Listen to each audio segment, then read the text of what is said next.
Well, good evening, everyone. This is Tom here, and welcome to Cab Crew Wednesday on September the 24th, 2025. It's 8 p.m. Eastern Standard Time here in New Jersey. Hope everybody's doing well. And say hello to the people in the chat. I know a couple people came in and bounced out for a little bit.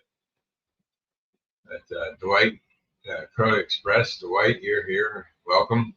How you doing? Steve from Wigwag Workshop, he's here. Welcome, Steve. And then I see Rail Artist is here. That's Mike. How you doing, Mike? Welcome. Glad to see you in here. And Grandpa Rails, JDE, welcome. How you doing? And I think JD had to go out for a minute. He said he'd be back a little later. So hope everybody's doing well and staying safe with all this crazy stuff that's going on out there in this country of ours recently.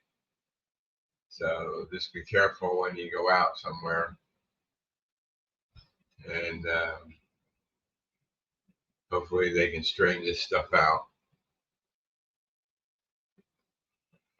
It's been crazy. I've been watching a lot of stuff on YouTube the last couple of weeks, and it's just one craziness after another.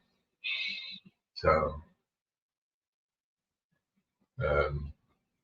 yeah, I was gonna go into a couple of things, but maybe I'll just see if anybody else pops in.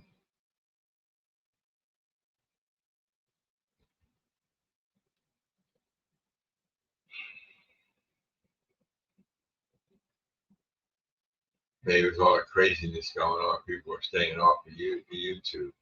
I don't know.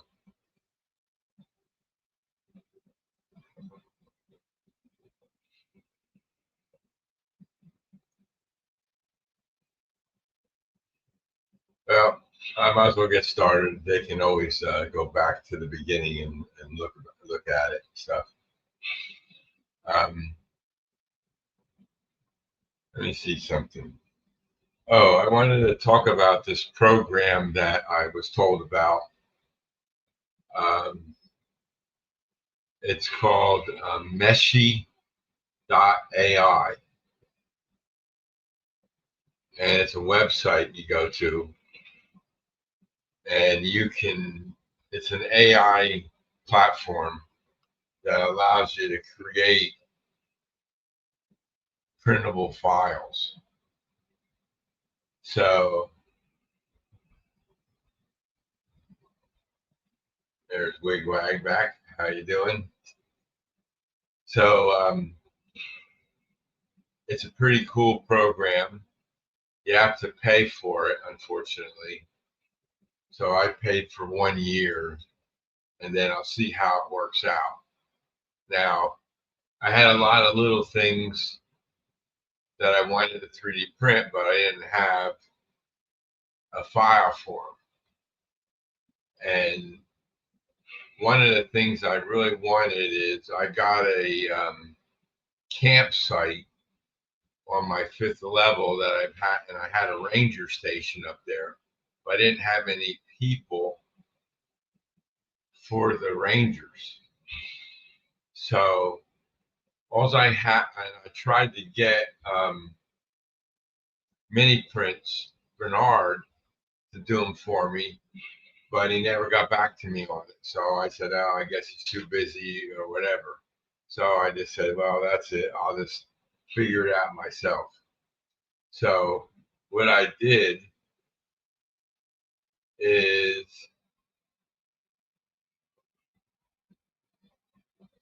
I had 2 photos of park rangers. And in this AI program, you can take a photo image in a JPEG file, or there's a couple other formats they let you do, copy it up into that site, then you click generate, and then it creates the file for you, which you can download. So I downloaded the people file, and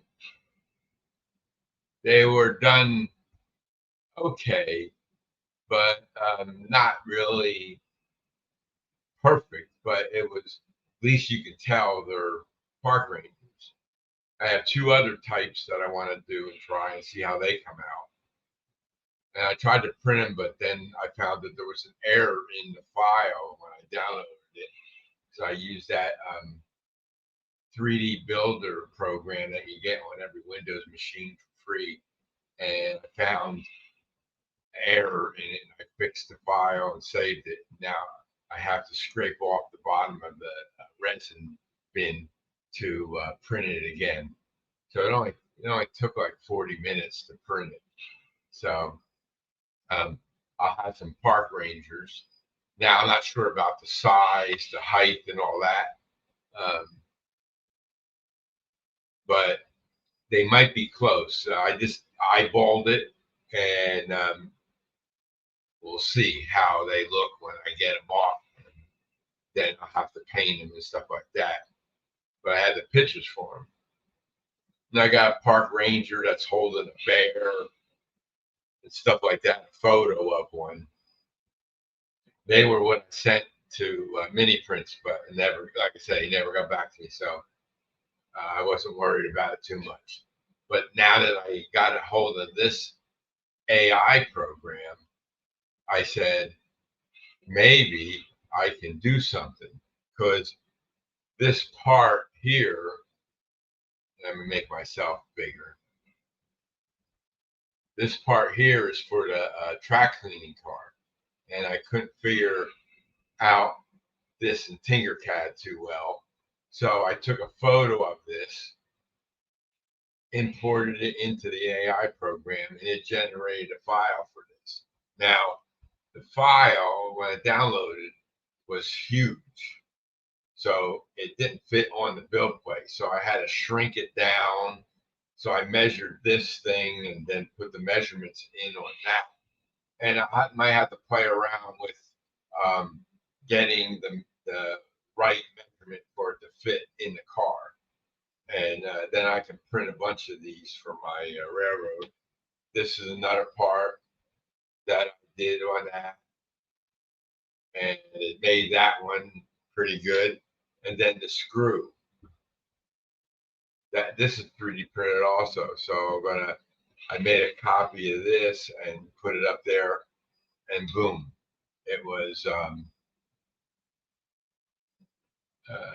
let me see, stop sharing that screen. I'm going to show you the AI program, the Meshy-AI on the screen here. That way you get an idea what I'm talking about. Window, that one, share. Okay, this is Meshy-AI. And oops, I didn't want to do that. I want to exit out of full screen. There we go. So this is Meshy-AI, and like there's the screw that I showed you.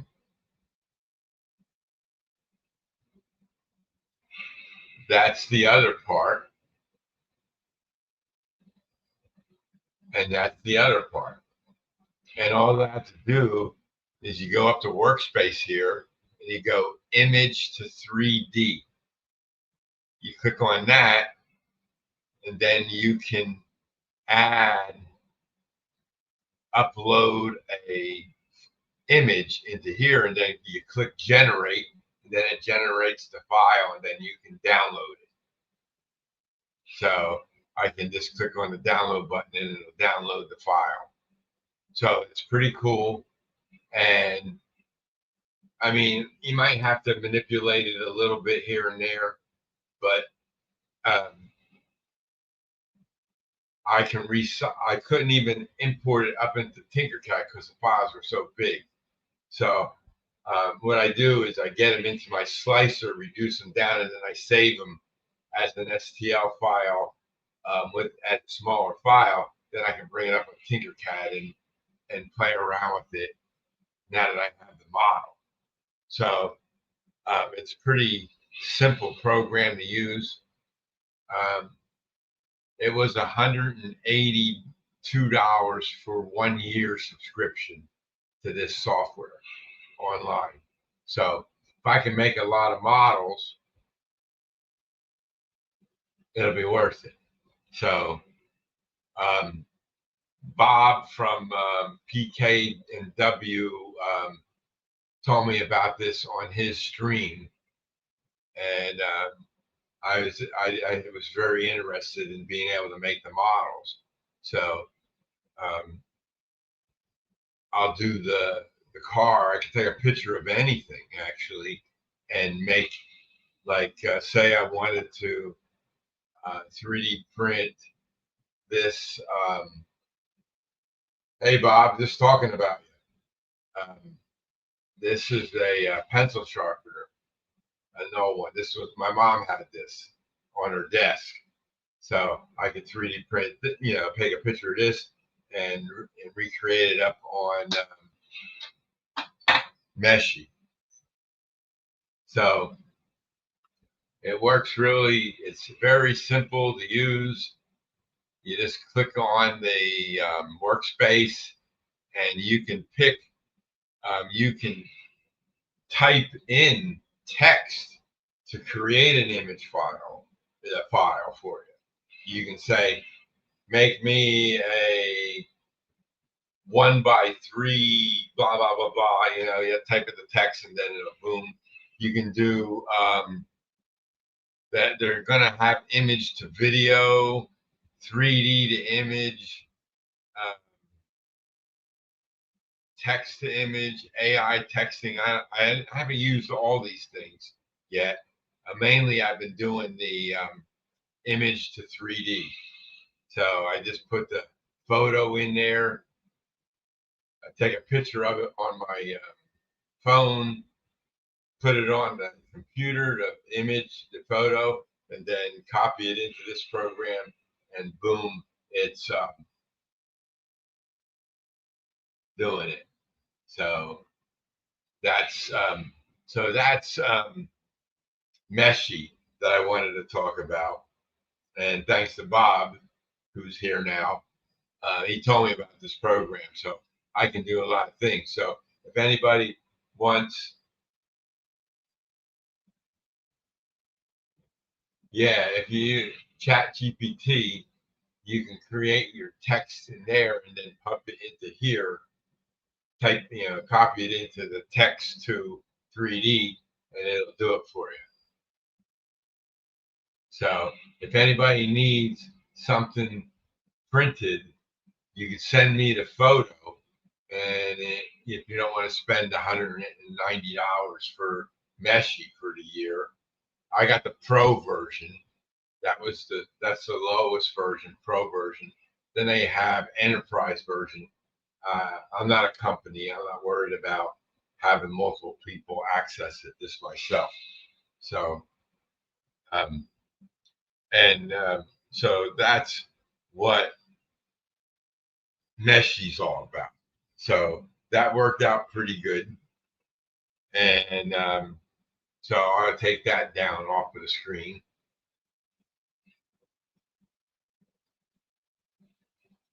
Yes. Yeah, the files are private. Right. Yeah, I saw that option in there. Yeah, but you know what though, Bob? You can, if you don't have let me see, let me remove this and let me present.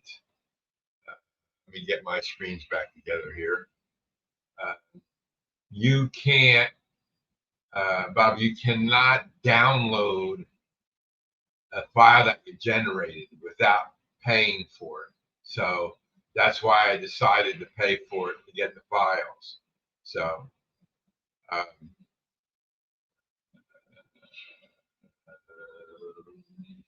present.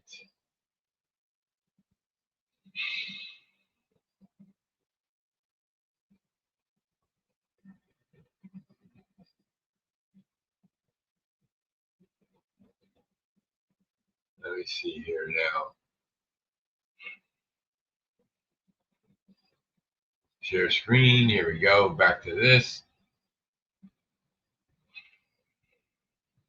There we go. Okay. So yeah, it really is, Bob. It's really worth it. It's a good program. And you know what they should do? They should give you like 30-day free trial and allow you to download maybe 10 files. And if it's worth it, then you pay for it. But if it's not, then you don't. You know, you're taking a chance by doing this. Like I say, the files when you download them, they come down very large. They're huge. So I have to, in my slicer program, I just resize them to the size of what I need. So that's what I do. So, um, so speaking of 3D printing stuff, let me make myself big again. The other day, I just said, okay, I was going through my project list that I keep track of in Microsoft OneNote, and I came across this project that I forgot about, but I finally decided to do it. I don't know if you're going to be able to see them too well on the screen, but what they are these round things over here are manhole covers. They're manhole covers. And then over here are the drain grates. So these are going to be put on my roads. These are going to be put on my roads, you know, like manhole covers on the road. And you see when you're driving, you see manhole covers. And then the grates on the side of the road for where the water goes down into the drainage for rain, stuff like that. So um, I had these files a long time ago, and they were really big, and I had to reduce them down. And it took me a while to get them the right size and stuff like that. It took me a couple of attempts. Either the manholes were too big in diameter, and I got it down to the size that I wanted to put on the street.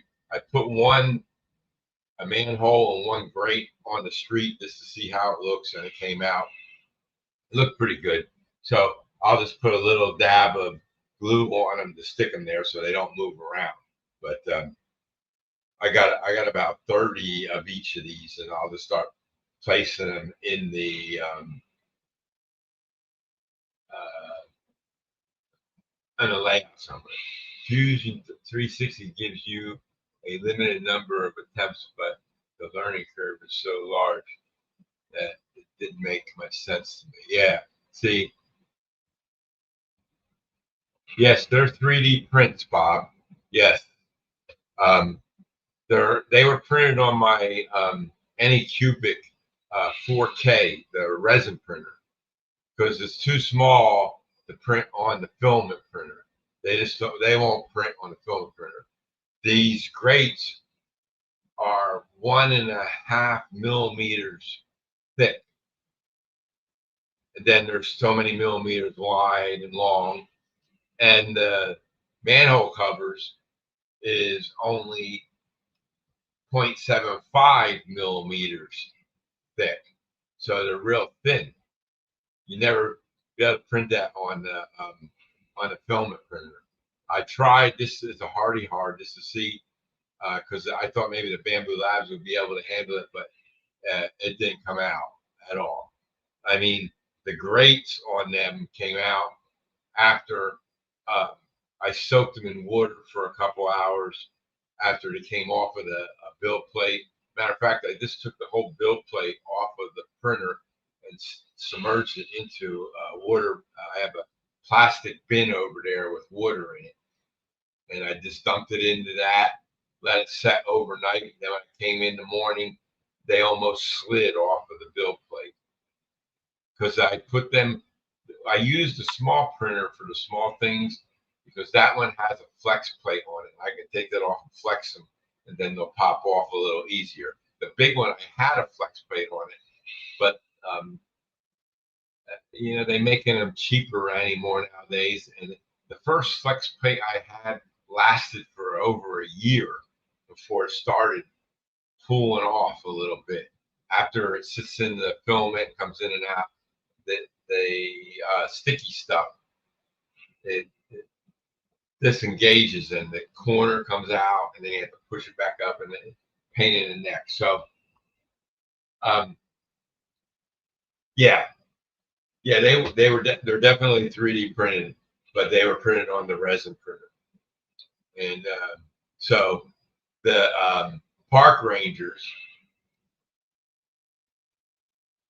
yeah, well, see, I like the flex plates because a lot of times when you're scraping off the model off of the bottom of the resin printer build plate, it cracks unless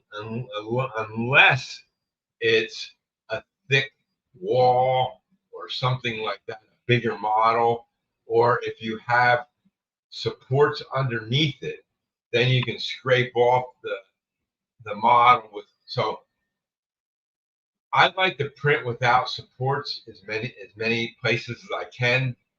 I just don't like bothering with the supports because it's a pain in the neck taking them off the models. So no. I've never had, once I flexed off anything, I never had a model break. I had a model break when I scraped them off and stuff like that. They would crack, small pieces, almost impossible. So maybe what I'll do is I'll put on them from now on, I will put a support underneath everything. So that way I have something to scrape off. Then I won't affect the model. So, but the flex plate, I've never had a problem with the flex plate. The only problem I have with flex plates today is the fact that they come off of the build plate because all they're done is stuck on there with like a double back kind of adhesive, and you don't print with it for 24 hours. After it's set for 24 hours, then you can start using it again. So I always did that. Cleaned off the build plate real clean with alcohol, stuff like that. Then put the flex plate on. But after about a month of going in and out of the filament stuff, it started to come off. And so the big resin printer, I print bigger models on, and I use supports on there so that way I don't break the model when I'm scraping it off, stuff like that.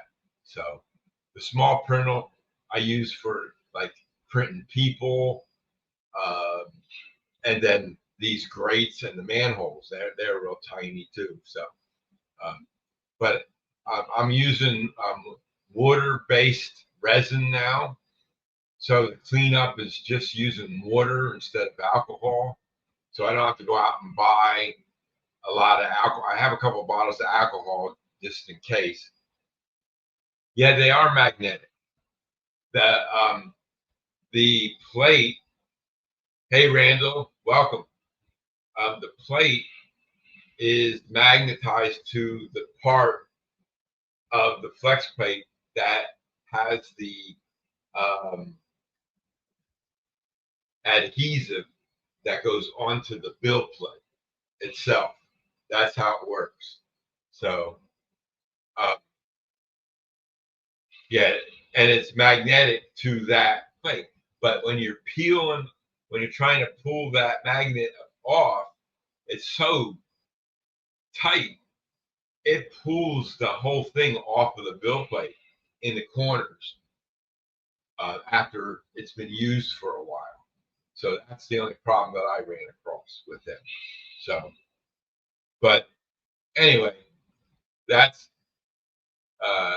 what happens. But I like the flex plates because, especially on the bigger printer, because you can print things on there and then you can flex them off and they pop right off. And some that don't pop off easily enough, then I scrape them off. Thanks, Bob. Yeah, so that worked. And so anyway, so now, guys, since there's a few of these in here, I've been trying to get my subway system running. And I cleaned the track on the outside track. I fixed all the track issues on the outside track. It was hitting one panel on the backside, and I fixed that today. So I run the train around, goes around a couple times, then it hits the spot and it hiccups. It hesitates for a second, but the train continues. It doesn't come to a stop. It just hesitates. And I know this because in the soundtracks decoders, which that's all I use here. Hey, Dave, welcome. DB Tech Dave is here. The bell starts playing once it hits speed step 3 automatically. So if the train's running and I hear the bell playing after the initial launch of the engine, then I know it hiccuped somewhere. So the train's running around. Then all of a sudden I hear the bell ringing, and I know it hesitated, and the bell plays. So I cleaned the track. I used mineral spirits. I used the track magic stuff that he told me about. Then I took the engine off and I ran that through the KD 236 engine cleaner, cleaned the wheels. The wheels look like they're brand new when I run through that device. And it still hesitates. Now, I haven't tried the inside track yet, so I fixed a few spots on the inside track, and I was waiting for the track to glue, dry, and everything. But today, see, I have to go back behind the layout and watch the train come around in the subway system from the backside. So I have, when Barbara's here, she helps me. She runs the train for me on the power cab, and then I have her increment it to speed step 40, and it goes around, and then I can see things. And I found out where it was derailing once by doing that. So that's what I do to check the track and stuff. So, so I don't know what can be causing the engine to hesitate in that particular spot. So I'm thinking, hey, Todd Armstrong, welcome. How you doing? And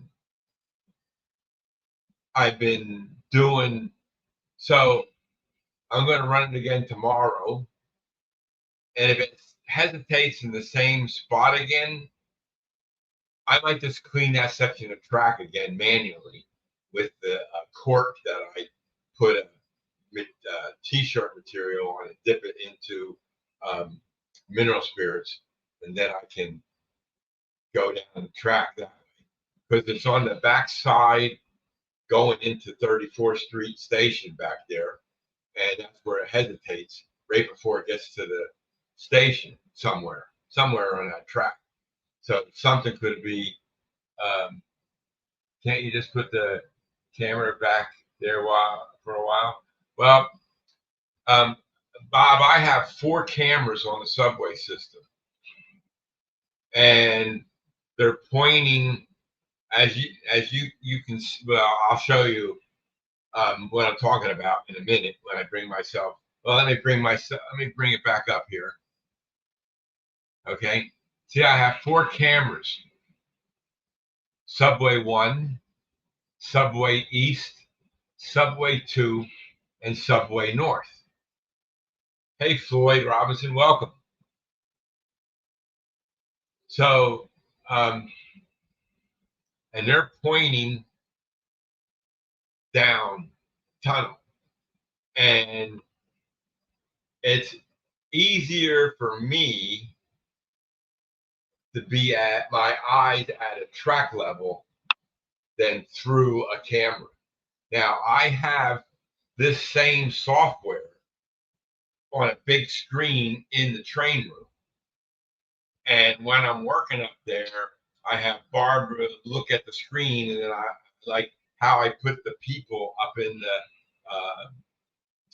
the hobos and the homeless people up there. I was placing them, and then she could see on the screen where I was doing it and tell me to move it this way or that way and stuff like that. So that's what I do, and that's what I use the cameras for, mainly the view. But when I'm troubleshooting the track, I like to be eye level at the track, and I can do that. I can get into both corners of the subway system. In the front of the room, I can see both corners, and in the back of the room, I can get into both corners, get behind the layout, get up there, and then I can watch what's going on. So.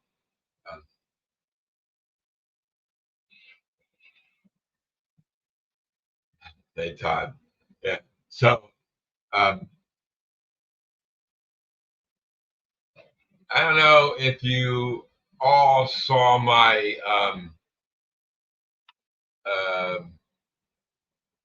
but anyway, as far as that goes, up here, I'm going to put the mouse up here. We started printing on the panels the direction to the station. So this is up a little too high, so we'll take that down and move it down a little bit. We can take that off and move the verbiage down so the camera can see it.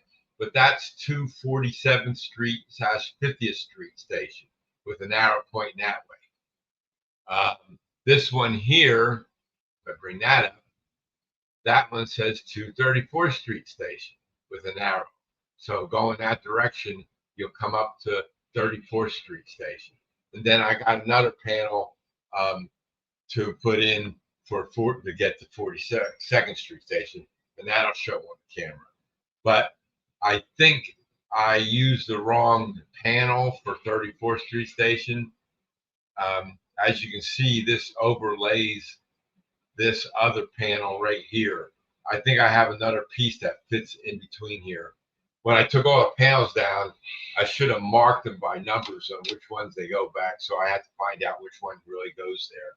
So, but that's what I used to see in the tunnels. You know, they would have the name of the next station and an arrow pointing in a direction. That way people walking through the tunnels, like workers and stuff, know which station they're coming up to and stuff like that. So I did that just to do that. So that's the tunnel markers, and then we'll finalize them before I get all the tunnel pieces back up and stuff like that. So as far as the trains hesitating like that, I was thinking about getting a current keeper and putting in those cars. That has pros and cons because you would never know if your track's dirty with a current keeper running. But in this instance, I don't think the track is dirty. It's just because it can go over the same spot 5 or 6 times, and then it goes past that spot, and then it hesitates. So I don't know if the wheel on the car. There's only one train that runs on that track, Bob. Each track up there, there's two main lines up there, and they both have their own um, service train running up there.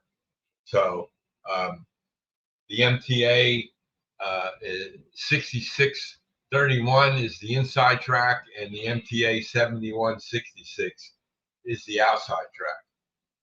And I think that if it hesitates in one spot and it continues to go, I think a current keeper would fix that kind of a problem. So I sent an email off to Nick's Trains. He makes the decoder buddy, and he just came out with some current keepers, and you would have to put the current keeper on the decoder buddy. So if he has a current keeper, then it'll work with that decoder buddy. I would rather do that than get somebody else's current keeper, and maybe it won't work with the decoder buddy. So I emailed them today, and I'm looking for a response from him to see if he has an idea what model I need, stuff like that. Well, hello, Russ from Rockin' and O and HO Trains and stuff. How you doing, Russ? Welcome. So I don't know if that answered your question, Bob, but yeah, there's only one train that runs on that track. Now, I can put another engine on that track, like a switcher, small engine, and run it around and see if it does that too. I could do that, but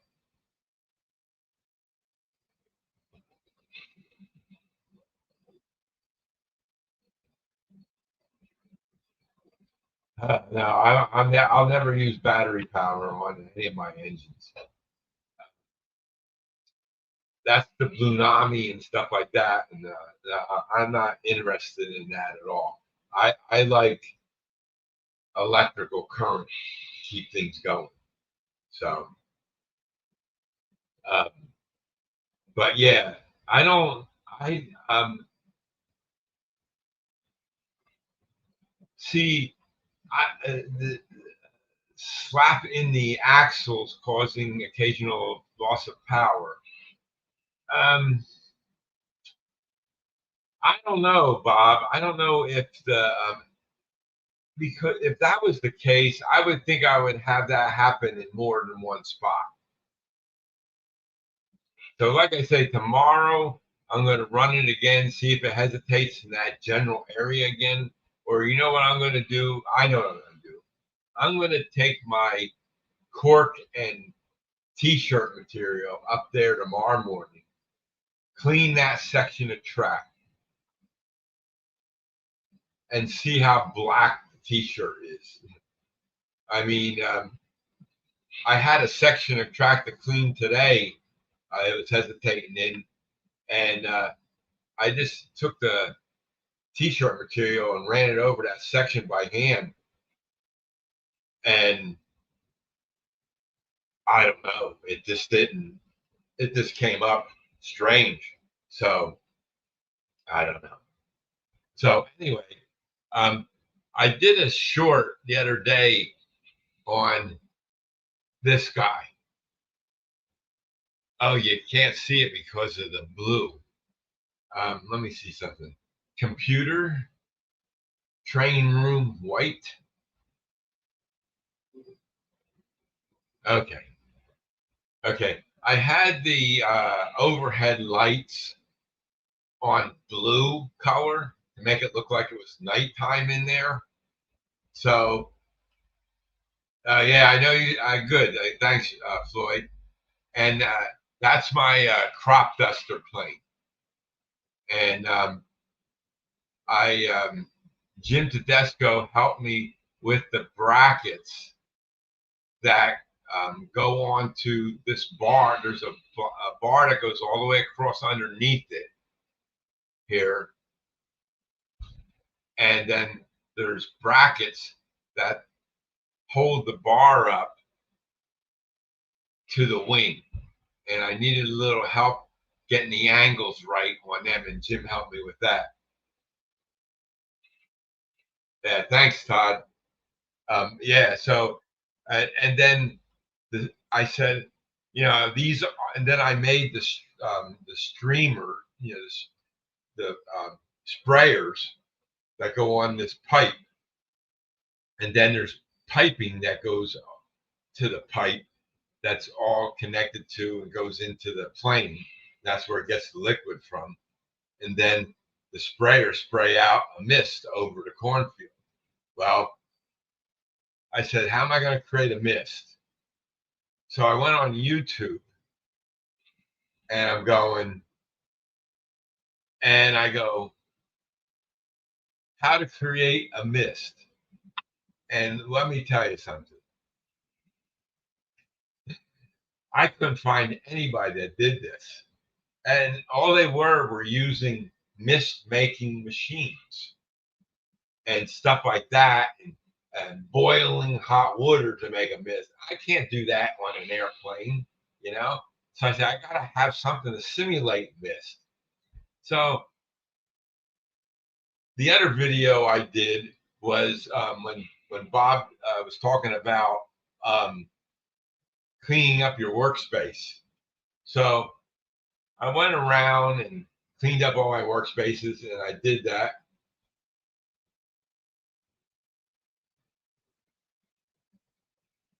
Well, Todd,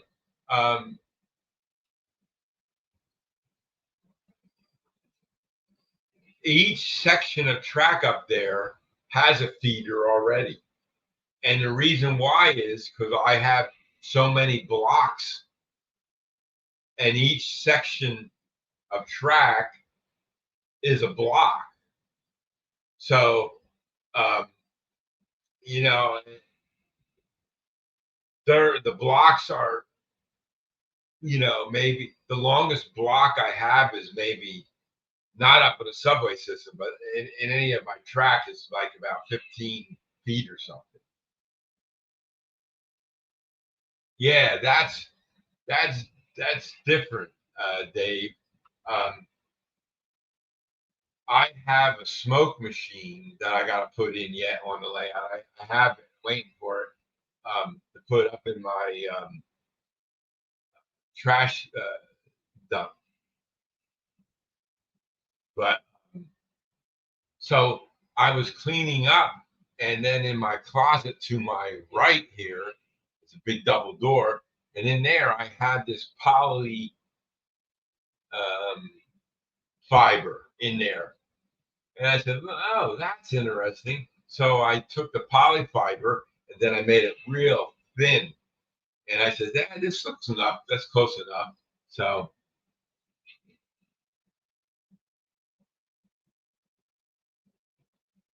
Thomas Todd was saying, make sure all the trucks pick up power.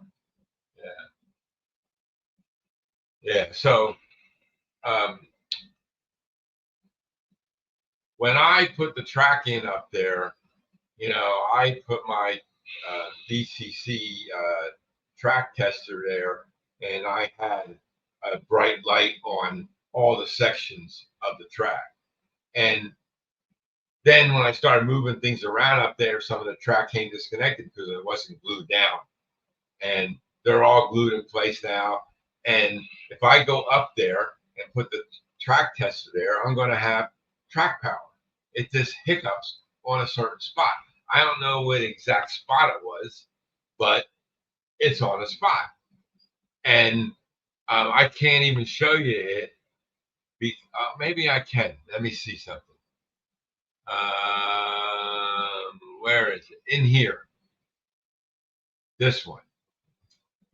Up here. Right in here. This is a curved Atlas turnout. Okay.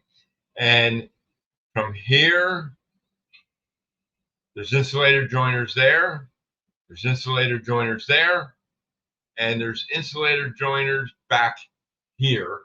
And this is a 4-inch piece of straight track that's connected to the turnout. And that section of track has a feeder on it. And that makes this whole turnout a block.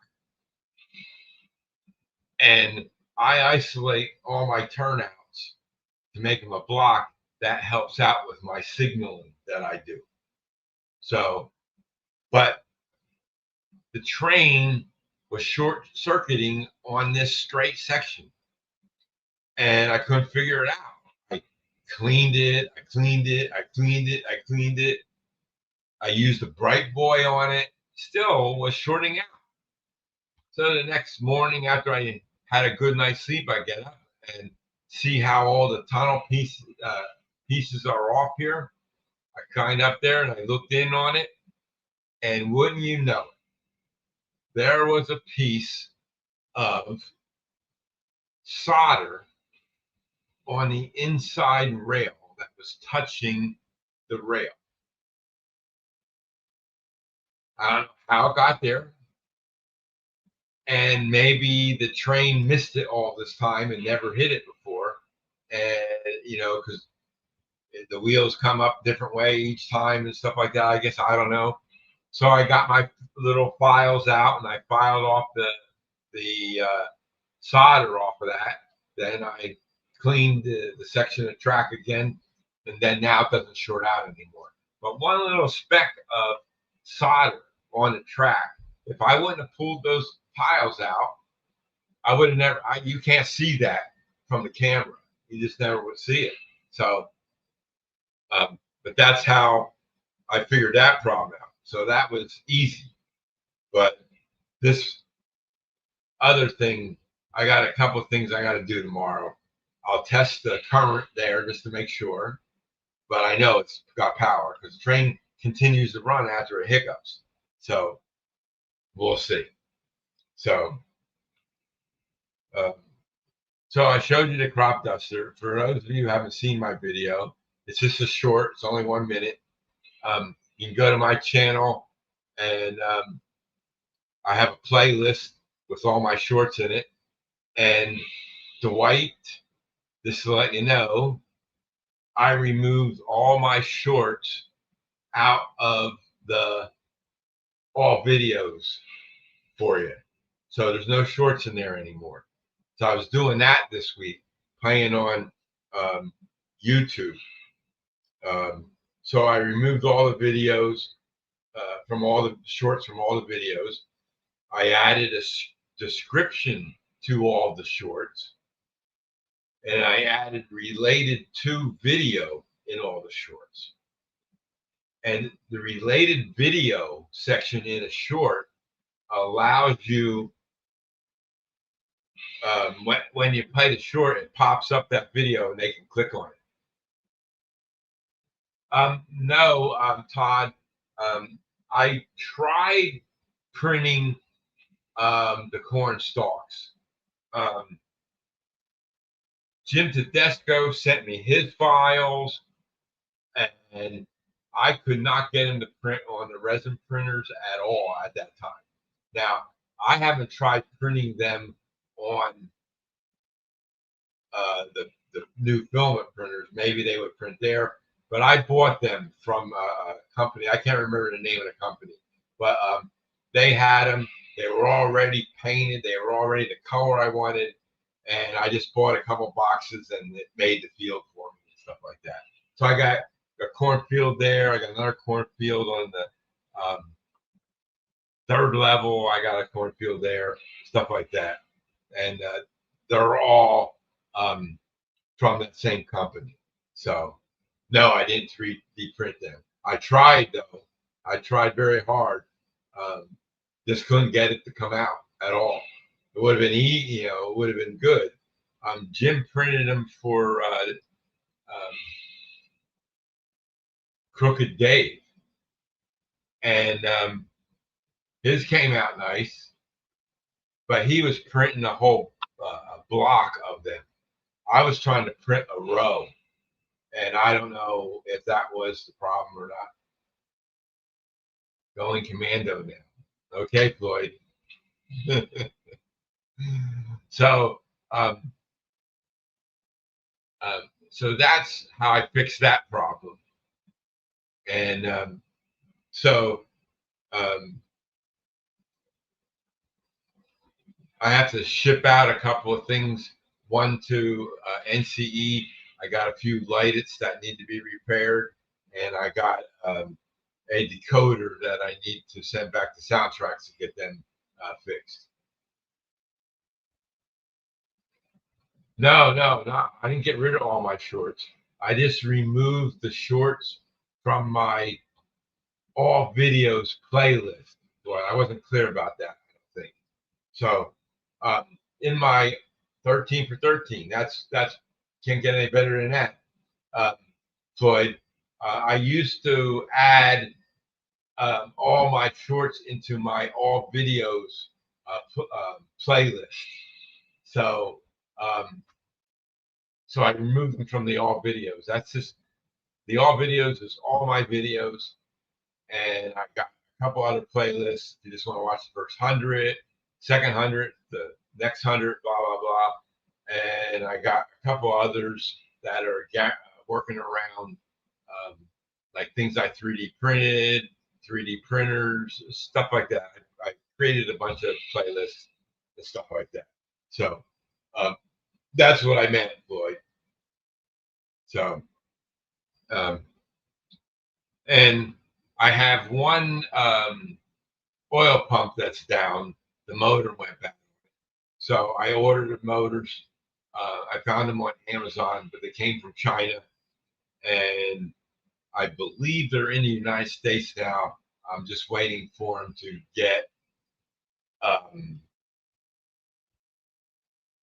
them added customs. Yes, Russ, all the graffiti on all the walls in the subway system were hand done by my girlfriend Barbara.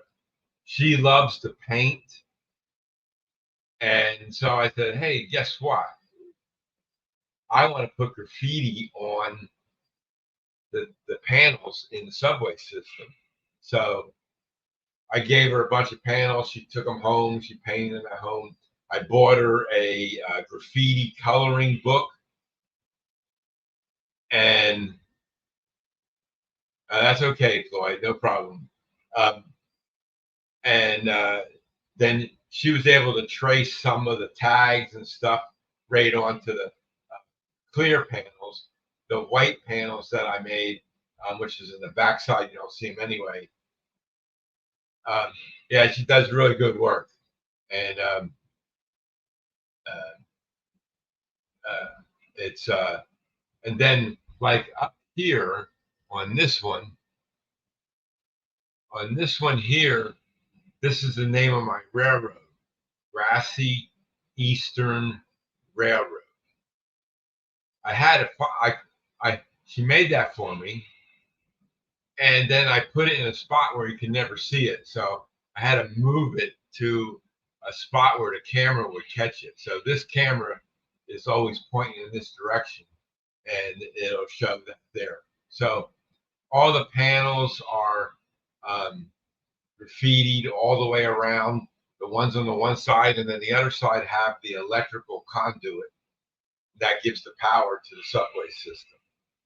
So that's what you see here, electrical conduit. You see electrical conduit here, and you see electrical conduit here. You see some electrical conduit down. These guys are working on stuff like that. So um,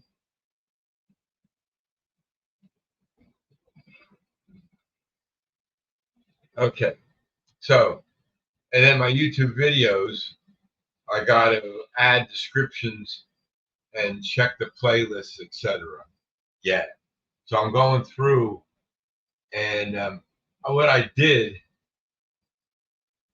Yes, exactly. Thanks, Todd. Um,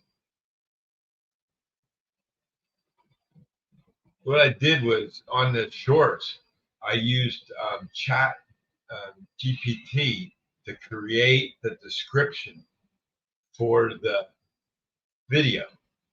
What you do is you just say in Chat GPT, create YouTube description for my video using text below.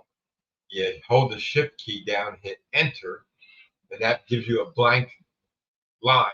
And then you put the title description in there, and you hit the arrow, and then it generates a description for you. And it also puts the tags in there for you for your description. So it reads over the description, and then it creates the hashtags. And guys, I say this every week. I still am seeing guys putting hashtags on their title. Please don't do that. It's not an advantage to you. It's matter of fact, it's a disadvantage to you. And I'll tell you the reason why it's a disadvantage to people that put hashtags on their titles. Okay. I used to do that. I took all my hashtags off of every one of my titles and put them in the description. That's where they belong, in the description.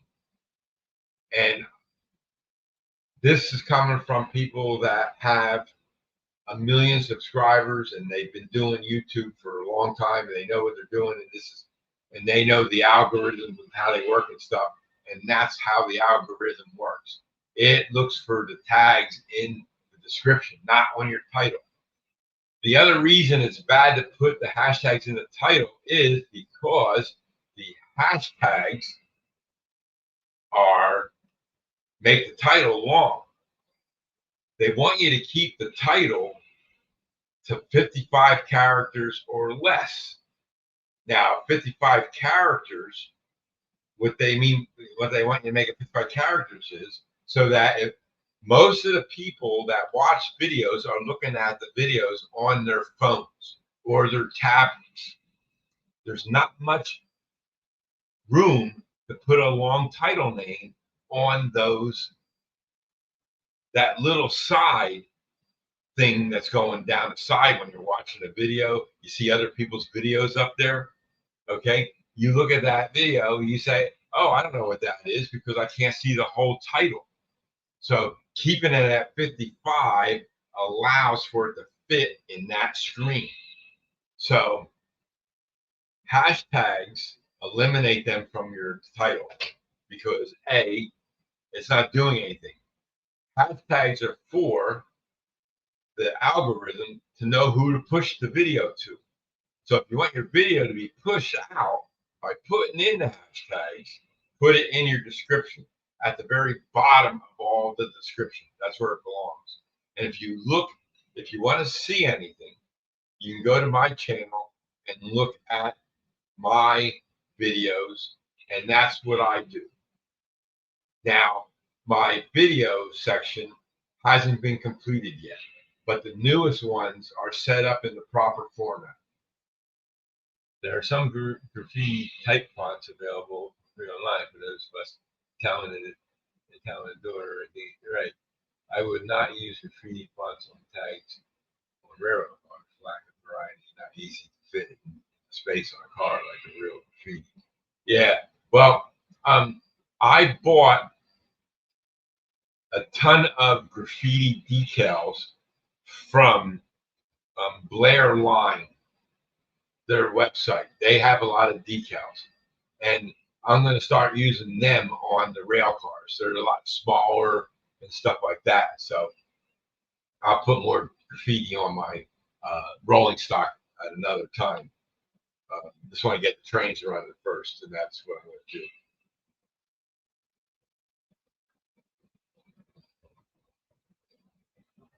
Yeah, did a great job. You see, yeah, and that allows them to get interested into the hobby too. Like I say, trains has many sub hobbies, many. 3D printing gives you many sub things to do too. So it works out really good. So that was my rant about hashtags. Um, but I'd like to see everybody do well. So if I see them, I'll let you know. I'll put a comment in the video. So I saw one today, and I forget who it was I was watching. I watch so many videos every day, and I saw hashtags on the title of the video. So next time what I'll do is I'll comment on, and I'll let you know. That way you'll know. And it took me a couple hours to go through. I have like almost 400 videos, and I'm getting close to 100 short videos now. I'm up there. I think I got like 10 more or 14 more to go. I forget the last number I was on. And it didn't take me long to do them. I have my YouTube studio up on one page, on my browser and looking at it. And then I open up another tab and I have Chat GPT there. It's free, doesn't cost you anything. Just say not signed in.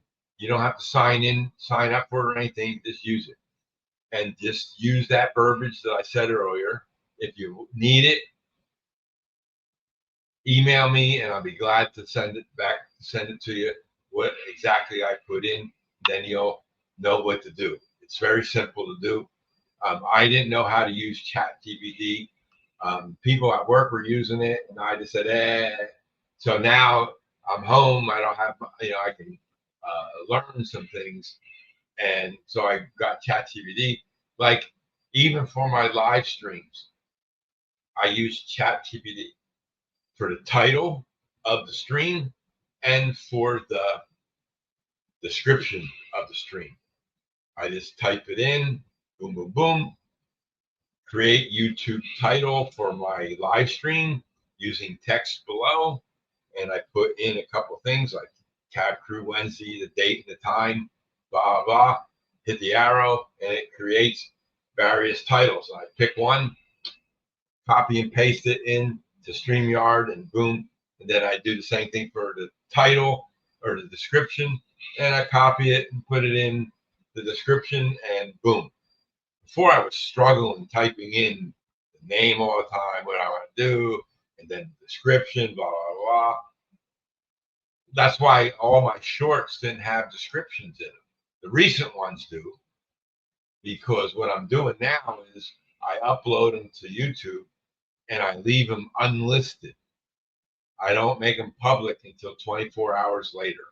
So they're up there. I go in up there and then I edit it and I do what I want to do to it. I add it to playlists and I add some end screens and stuff like that. All that kind of stuff I do. And then the next day, what happens is when you hold it and unlist it, YouTube analyzes that video for you. So then when you make it public, it knows how to distribute it out to the people. So another little tip about YouTube for you. So on my so now that I got all my workbenches clean and I got everything in boxes that I was working on, I always wanted to do that, but then Bob reminded me and then I did it. So now I have boxes of stuff laying around. And I just take the box and do it. Just like on the dining room table where I was we do the hand painting. I had a box there and we're making some things to put on the layout. And Barbara was here today and she did some work on them and then I put them back in the box. And when she comes over this weekend or something, we'll finish them up and get them on the layout. Then you'll see what we're doing there. So that's that. And then my engine project, I got a couple of engines up on my shelf above my workbench out there in the train room. And I got to find some parts to put them together. They were all over the place up there. I have a couple of engines that I want to convert from DC to DCC and do that. And I got decoders for them, but I just need to get the wheels and stuff like that put back on them and stuff, and then check the DC part of it, make sure it still runs, and then I'll convert it over to DCC stuff like that. So I don't know about any of you guys. I'm going to go back to YouTube again. I put out a few videos this week, and I appreciate everybody that watched them. And good evening, Tammy and Ray. Welcome. Never too late, Tammy. And the other day, I'm going to use Dwight as an example. Dwight commented on my video. So I get notification on my phone when people comment on my video. I see it there. And I go, okay, good. So then I come into my computer and I bring up YouTube Studio. And in YouTube Studio, it shows all the information on the one side, and then over here in the middle, it has comments. And it shows you who commented on your videos. And then you view comments, and it brings up the comment screen. And then I like to reply to everyone that commented on my video. Every person that commented, I reply. And then Bob, he commented on a video, and somebody else did. 3 people commented on my videos, and in YouTube Studio, their comments are not showing up. Floyd commented, I see his. Jim Tedesco commented, I saw his. Oh, everybody else that commented, John from Schuylkill Valley. Oh, it was John from Schuylkill Valley. His didn't show up on my studio. I don't know why. Can't figure it out. And the one that Dwight commented on that I don't see, that was 2 days ago. He commented on that video. And I say, well, maybe there's a delay. Boom. They're not showing up. And they always showed up. Now, YouTube might be screwing around with things again, because on the left-hand side of YouTube Studio is a menu of things that you can do. Analytics is one, content is one, there's a couple other things there. And comments used to be a menu item on that left-hand side. Well, now it's not there no more.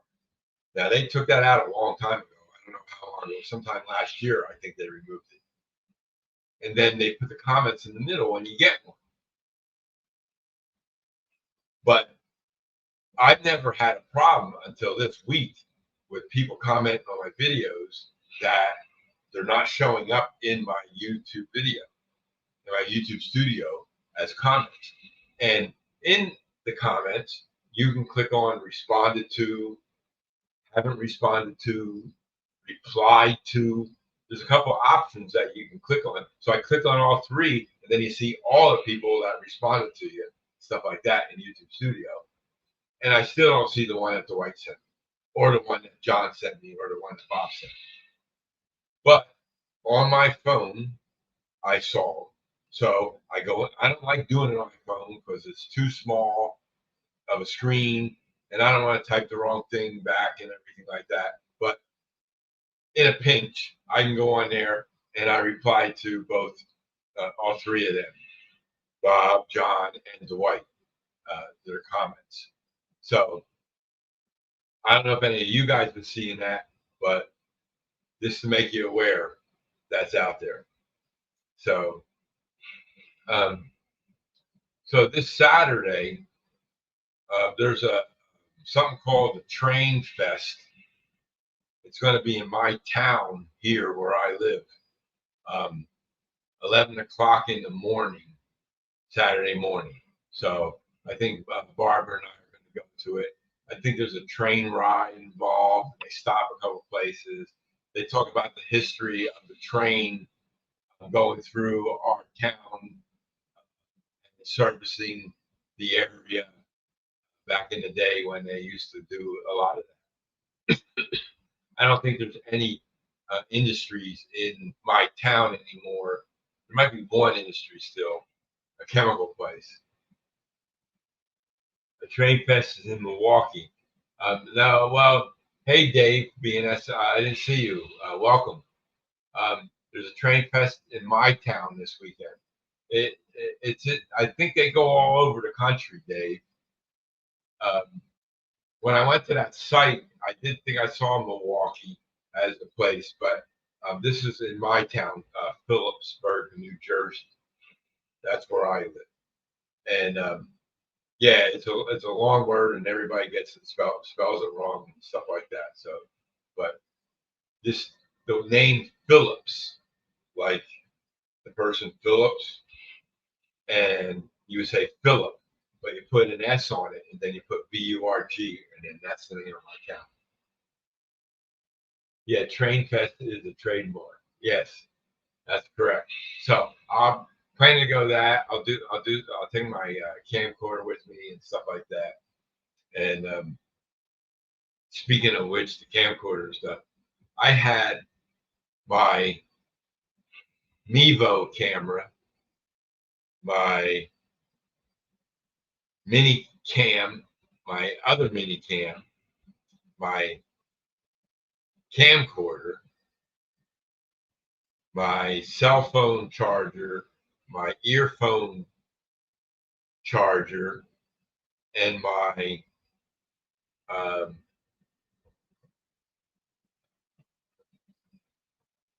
device here that checks the air quality. Were all USB devices plugged into my USB device on my desktop. And I looked at that the other day and I said, that's just too much clutter. I don't like that. So I took that USB device and put it in my closet in the back there. And I put all the big things in there. I had my portable soldering iron, that's USB powered. Then I put that in the closet too, got it off of that table out there in the train room. So now it's all nice and tucked away. And now on my desk, I have my iPhone on my stand charger to stand, which I got another one of those, and I got another one of those 8-port USB chargers, and then I only have a couple of devices on my desktop now. So I cleaned off this thing, plus my scale is USB powered too. So it cleaned that up, and then the reason I got a second iPhone holder, you just lay it on there. Well, it's just a cell phone holder. You put an iPhone on it, you put an Android on it, and it'll charge it. It has a magnet in the back, like the iPhones do. And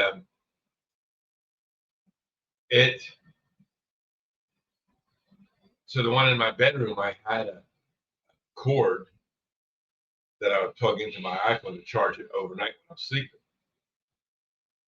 And it wasn't charging it right, so I got one of them for my nightstand. Now I just put it on there, and plugging it in is not a good thing to do anyway on anybody's cell phone. So if you can, go out yourself and get one of these things and save your charger device on your phone. Audio's cutting in and out. Maybe it's my throat, or it's your internet connection. My internet speed here is extremely good. I have fiber optics coming into my house, and no glitches. Like, some of you guys have, cable modems and stuff like that, and it's I've always had. I got My internet services from an internet provider. It's not cable. It's internet provider. That's all they do is provide internet service to businesses. And I have a business account with them, and I have a what's called a static IP address. So I can do things remotely from my phone or from somebody's computer. I can connect to my stuff in my house remotely if I need to. So, uh, like JMRI, I can browse my JMRI panels remotely. Well, I don't know. Um, I haven't a optics PTC camera that's on my computer, and it has the microphone in that camera. Yeah, fiber is cool. Maybe I'm moving away from the camera by going this way or something like that, where that might be breaking it up. So, but Dave from BNS said the audio is fine, so he can hear me. But maybe by moving and pointing to different directions, because the camera is right here. So if I turn my head like this, maybe you might not hear me or something. I don't know. So, and the other thing I'm working on, and in between all this other stuff, is I'm cleaning my engine's wheels, and I got a lot of them to do yet. I might be about 25% done with that. So I got a few to do. I'm doing all the loose ones, and I got most of my engines up in my yard right now, sitting there waiting to be put out on the tracks again after I get them all worked out. So, but that's the last thing I'm working on is doing them. I take a couple engines, bring them in here, run them on the track there, and clean them, and then that's it.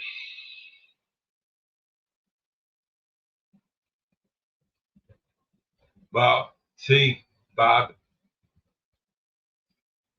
I'm Italian. Us Italians always use our hands to describe things.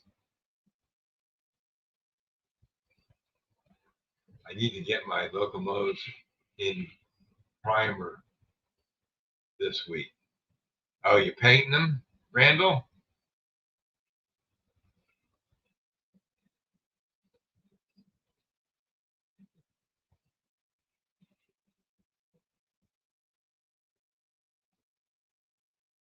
I have two engines that I was started to 3D print.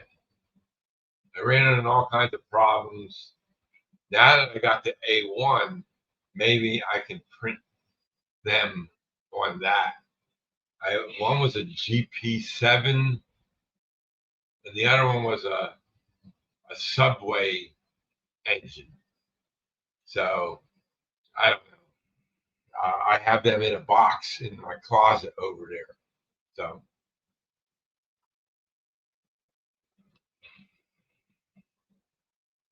ooh, I don't know if I would use a rattle can on an engine.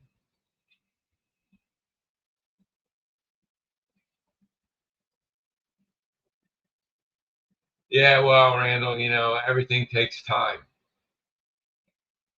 And if they're rattle cans, you want to do them outside. The airbrush, eh, not so much. When I used my airbrush station to my left here, I didn't have any problems with air quality in the room. So, but the spray cans, rattle cans, you need to do that outside. Like I have one rattle can. This stuff here, I make myself bigger.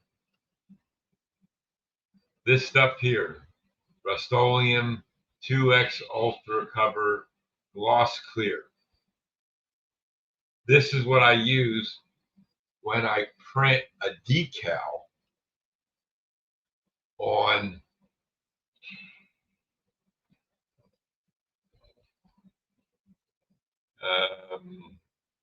my Epson color printer. Now, the laser decal paper, you don't need to spray it with this.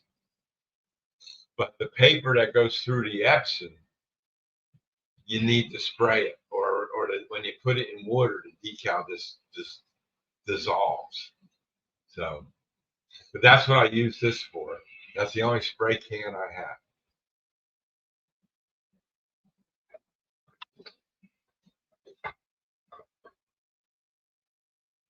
I have some CRC spray cans, the contact stuff I use for cleaning decoders off and cleaning the track. I use that to clean off the track too. So the CRC stuff, number 26, I think it is.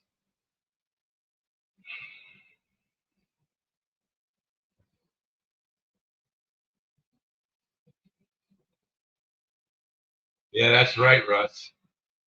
When you have a house, there's never ending things to do, especially outside.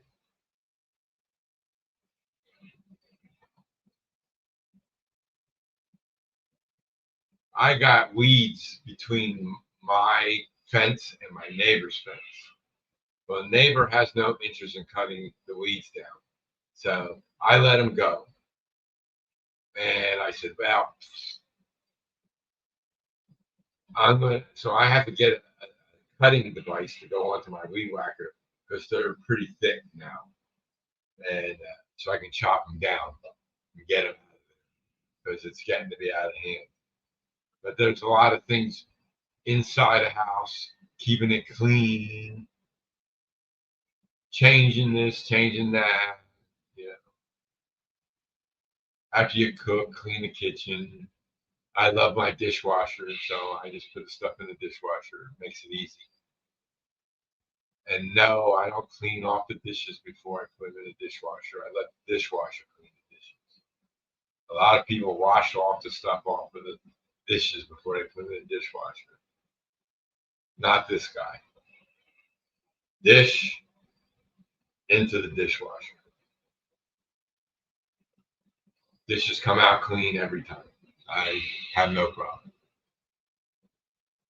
Maybe it's the dishwashing soap that I'm using. But it works for me. That's what I do. I only throw in the dishwasher once a week. Just me here. One meal a day, I have dishes. I use a dish plate for my lunch. I put it in the sink. I clean it off, and I use that for the same for dinner. So one dish a day. And that doesn't fill up the dishwasher in 5 days. That's only 5 days. I got room for 10 dishes in that one rack side. So, and if I cook pasta, then I got pots and pans, and I put them in the dishwasher too and run them through. So it's always a way. So, yeah, that's good, Russ. Well, folks, been on for almost an hour and a half. Glad I got everything on my list talked about. I didn't miss anything, I don't think. Nope. Got everything there. Well, guys, tomorrow, like I said, I'll the expert at Maytag says the most important thing for clean dishes out of a dishwasher is running hot water before.